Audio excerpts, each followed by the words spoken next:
Hello दोस्तों, नमस्कार। कैसे हैं आप सब। मैं नम्रता स्वागत करती हूं आपका अपने यूट्यूब चैनल नम्रता क्लासेस में। दोस्तों, मैं आप लोगों को लिपि का विकास पढ़ा रही थी, जिसमें मैंने बताया कि लिपियों का विकास कैसे हुआ और फिर भारत में कितनी लिपियां थी उनके बारे में बताया। और जो आज मैं आपके लिए जो टॉपिक लेके आई हूँ वो है ब्राह्मी लिपि का विकास। क्योंकि ब्राह्मी लिपि के विकास से ही हमारी देवनागरिक लिपि का विकास हुआ। तो ब्राह्मी लिपि का विकास दो भागों में हुआ, दक्षिणी ब्राह्मी शैली और उत्तरी ब्राह्मी शैली। दक्षिणी ब्राह्मी शैली जो है वो तेलुगु, तमिल, कन्नड़,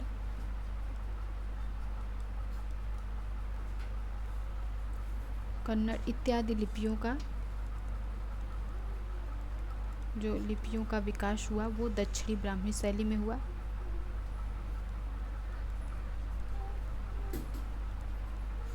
विकास दक्षिणी ब्राह्मी शैली में हुआ।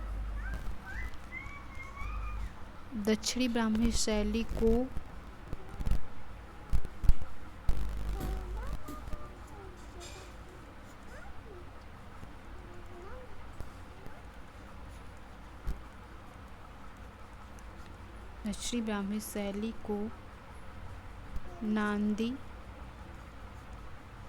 या नंदी लिपि भी कहते हैं।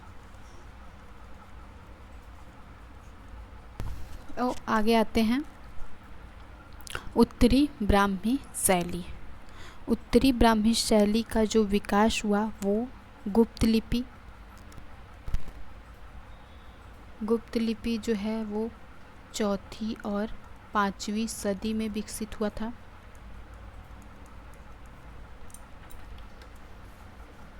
उसके बाद सिद्ध मातृका या कुटिल लिपि, इसका विकास जो है वो 7वीं 8वीं सदी में हुआ। फिर सिद्ध मातृका या कुटिल लिपि के ही दो रूप हुए, देवनागरिक लिपि और शारदा लिपि। देवनागरिक लिपि का विकास 9वीं सदी में हुआ और शारदा लिपि जो है वो 10वीं सदी में विकसित हुआ। शारदा लिपि जो है वो कश्मीरी भाषाएं जितनी भी हैं उनका विकास जो है वो शारदा लिपि से हुआ है। और इस सिद्ध मातृका लिपि को न्यून कोड़ी लिपि भी कहा गया।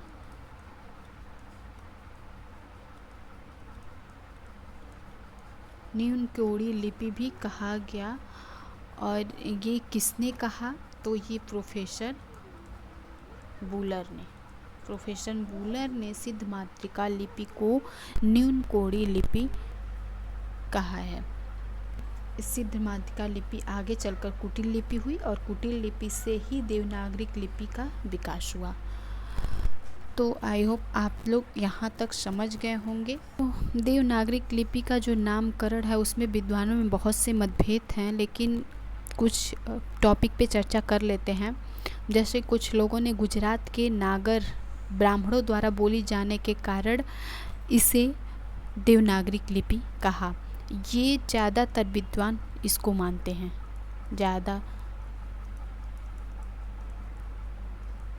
इस मत को ज़्यादातर विद्वान मानते हैं। नगर की लिपि होने के कारण ये देवनागरिक लिपि हुई। फिर स्थापत्य कला में नागर शैली की आकृतियाँ चतुर्भुज होती थीं, जो इस लिपि से मिलती जुलती थी। इसी के आधार पर इसे नागरी कहा गया। और देवनागर काशी में विकसित होने के कारण ही ये देवनागरी कहलाई। चंद्रगुप्त द्वितीय की उपाधि जो थी वो देव थी के आधार पर, और उनका जो नगर था पाटलिपुत्र, पाटलिपुत्र को लोग नागर के कारण इसको देवनागरी कहने लगे।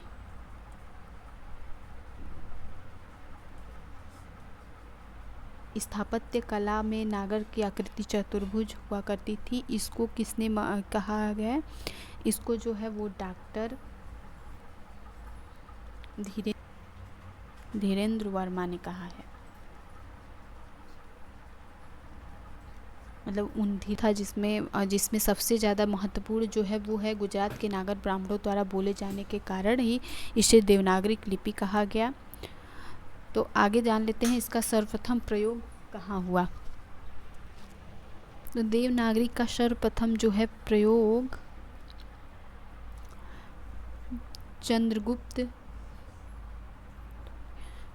गुजरात के राजा जयभट्ट जो 7वीं और 8वीं सदी में थे के एक शिलालेख में इसका प्रयोग हुआ था।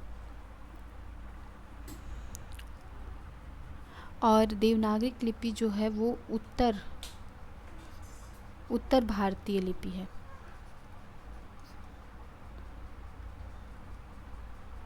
उत्तर भारतीय भाषाएं जो हैं वो देवनागरी लिपि में है।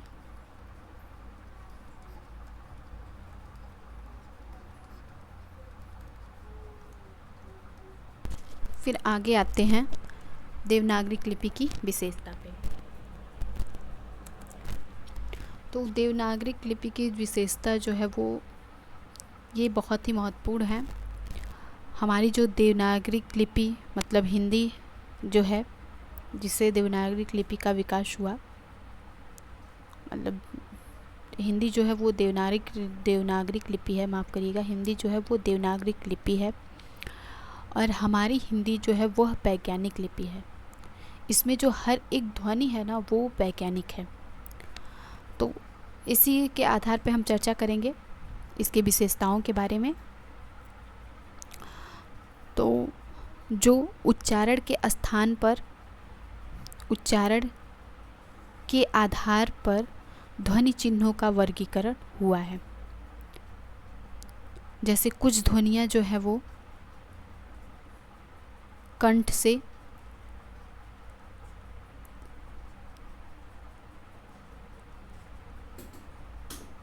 कुछ नाक से,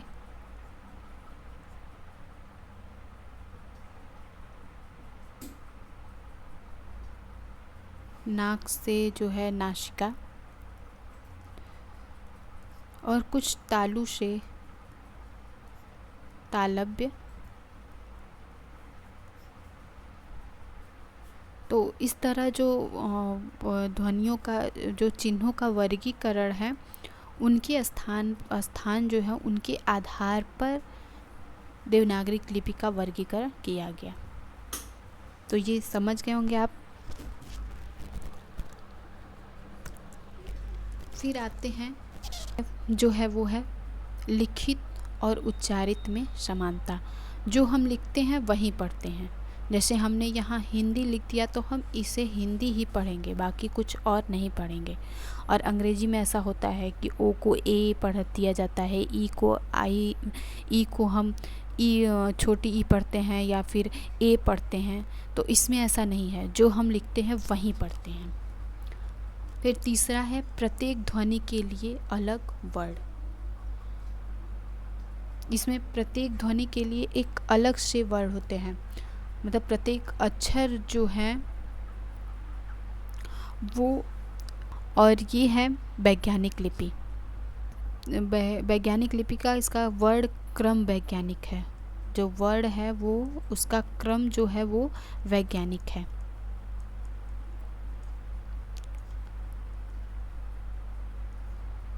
मात्रा व्यवस्था बहुत अच्छी है। मात्रा को हम जैसे छोटी ई लिखते हैं तो छोटी ई ही पढ़ते हैं, बड़ी ई लिखते हैं तो बड़ी ई ही पढ़ते हैं। ऐसा नहीं है कि हम ई को मतलब ई को ए पढ़ेंगे, ऐसा नहीं है ना। ई को कहीं कहीं इंग्लिश में ए पढ़ा जाता है तो कहीं कहीं ई को छोटी ई पढ़ा जाएगा या बड़ी ई पढ़ा जाएगा। तो ऐसा इसमें नहीं है, हम ई को ई पढ़ेंगे, बड़ी ई को ई पढ़ेंगे, ए को ए पढ़ेंगे, आई को आई पढ़ेंगे। और छठवां जो शिरोरेखा की व्यवस्था, शिरोरेखा की बहुत ज़्यादा व्यवस्था है। अब जैसे हम लिख दिए कि वह राम है,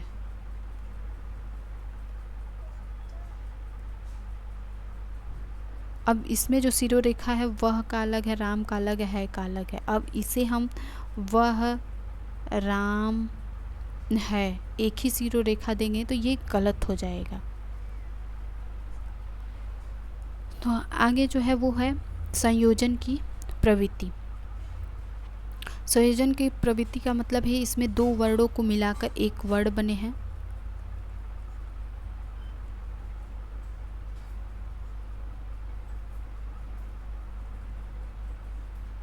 दो वर्णों को मिलाकर एक वर्ण बने हैं, जैसे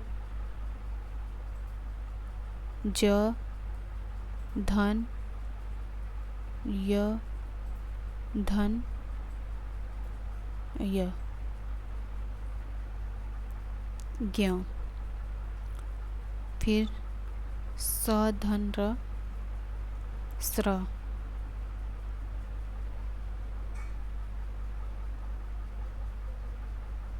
त, धन, र,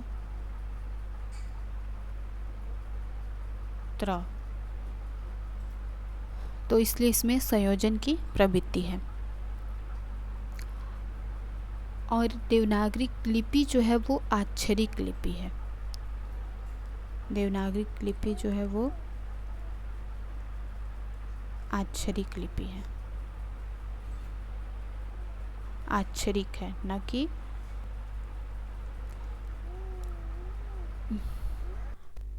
अगला टॉपिक जो हमारा है वो है देवनागरी लिपि के सुधार और व संशोधन। तो देवनागरी लिपि के सुधार व संशोधन में दो सुधार किए गए, जिसमें पहला व्यक्तिगत सुधार हुआ और दूसरा संस्थागत सुधार हुआ। तो व्यक्तिगत सुधार में हम लोग देख लेते हैं। सबसे पहले जो सुधार हुआ वो बाल गंगाधर तिलक ने 1904 ईस्वी में तिलक फॉन्ट निकाली, और जिसकी संख्या जो थी वो थी 190 टाइप।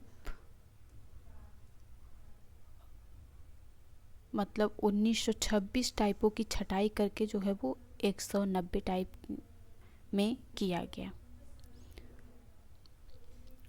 फिर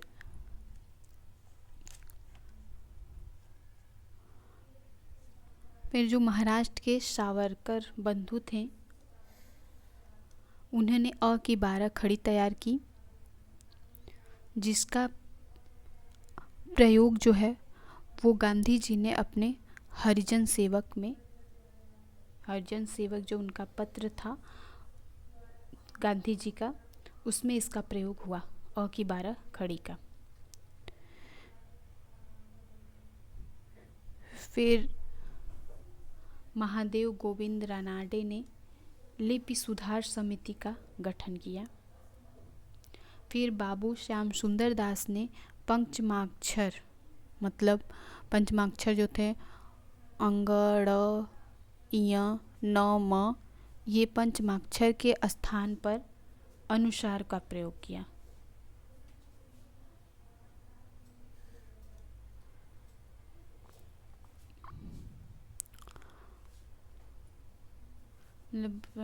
उन्होंने ये प्रस्ताव रखा कि श्याम सुंदर दास ने पंचमाक्षर के जगह पे अनुसार का प्रयोग किया जाए। फिर श्रीनिवास दास ने महाप्राण ध्वनियों की जगह पे अल्प प्राण ध्वनियों का सुझाव दिया। अब महाप्राण और अल्प प्राण क्या है? जो वर्ण का पहला, तीसरा और पांचवा अक्षर है वो अल्प प्राण है, और महाप्राण दूसरा और चौथा अक्षर है।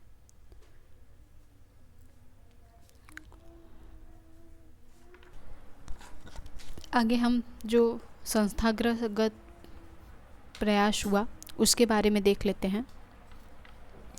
तो सबसे पहला जो प्रयास हुआ वो हिंदी साहित्य सम्मेलन, हिंदी साहित्य सम्मेलन जो इंदौर में 24वां अधिवेशन हुआ 1935 ईस्वी में। और इसका जो नेतृत्व किसने किया? महात्मा गांधी ने।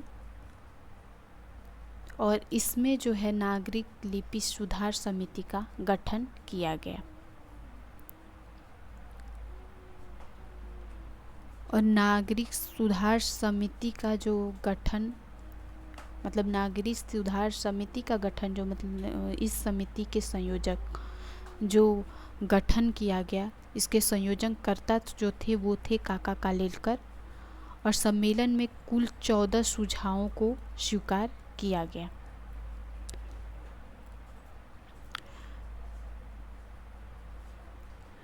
फिर 1945 ईस्वी को नागरिक प्रचारी सभा ने नागरिक लिपि सुधार समिति का गठन किया गया 1945 में।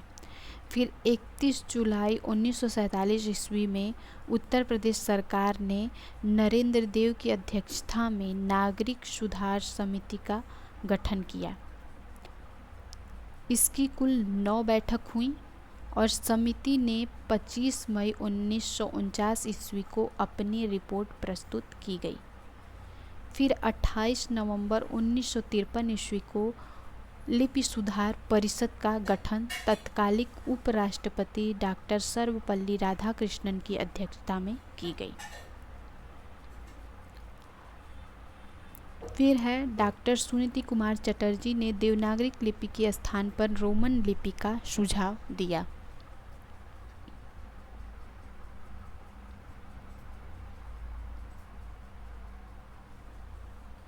तो ये रहे देवनागरिक लिपि के सुधार व संशोधन, जिसमें हमने 2 तरह के देखे, एक व्यक्तिगत सुधार और एक संस्थागत सुधार, जिसके बारे में हमने विस्तार से जाना। और देवनागरिक लिपि की जो वैज्ञानिकता है वो रोमन और फारसी लिपि की तुलना में अधिक है।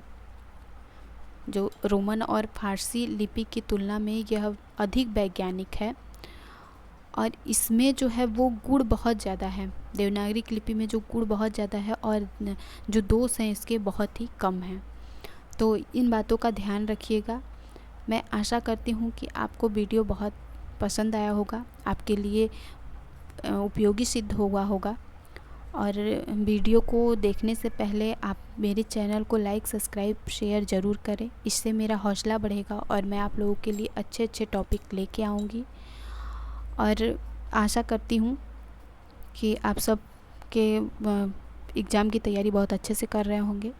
तो इसी के साथ मैं अपनी वाणी को विराम देती हूँ और फिर आऊँगी आपके लिए अगले टॉपिक लेके, जो आपके एग्ज़ाम की दृष्टि से बहुत ही महत्वपूर्ण होंगे। तब तक के लिए आपका बहुत बहुत धन्यवाद।